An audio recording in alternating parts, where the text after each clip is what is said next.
It was building Britain's hospitals and schools, maintaining its prisons and military housing, running its school meals, while carrying debts it could never repay, paying dividends it could not afford, awarding bonuses while pensions fell into deficit. The government kept giving it contracts, the auditors kept signing off. Then 28,000 people lost their jobs. This is Carillion. On July 15, 2018, Carillion plc, one of the largest construction and services companies in the United Kingdom, collapsed into liquidation, and it was not a sudden shock, and it was not caused by an external crisis, and it was not the result of a single catastrophic decision, and it was the inevitable end of a company that had been effectively insolvent for years, building hospitals and schools and maintaining prisons and running school meal services and managing military housing, all while carrying debts it could never repay, paying dividends it could not afford, awarding executive bonuses while the pension fund fell into deficit, and presenting accounts to investors and the government that bore increasingly little relationship to the underlying financial reality. And when it finally fell, the people who paid the price were not the executives who had built the house of cards.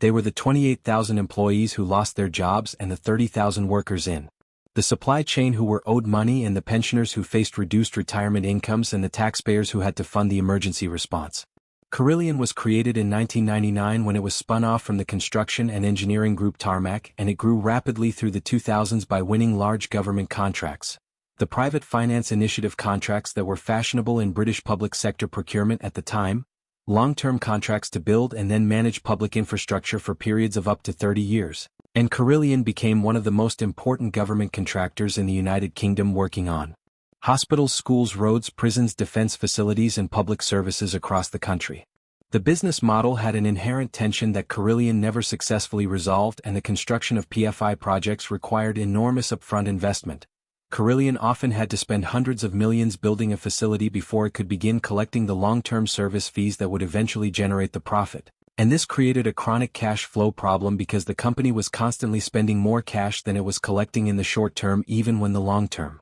contract economics were sound. And to bridge this gap, Carillion relied on financial techniques that obscured the true cash position.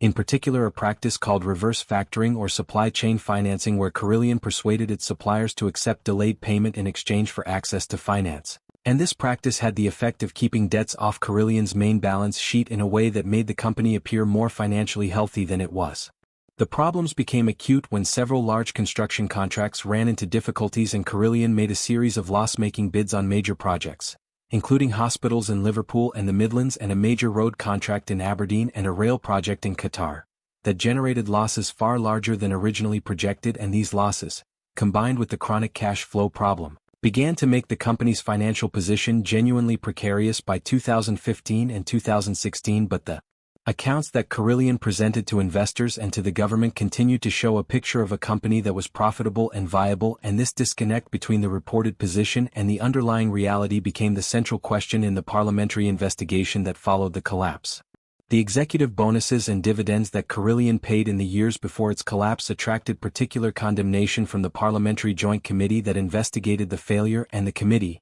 in language that was unusually direct for a parliamentary body, described the directors as having presided over a story of recklessness, hubris, and greed, and they found that the board had focused on maintaining the appearance of financial health through accounting practices and financial engineering rather than addressing the underlying problems, and that executive pay had been structured in ways that rewarded short-term financial metrics while ignoring the building risks.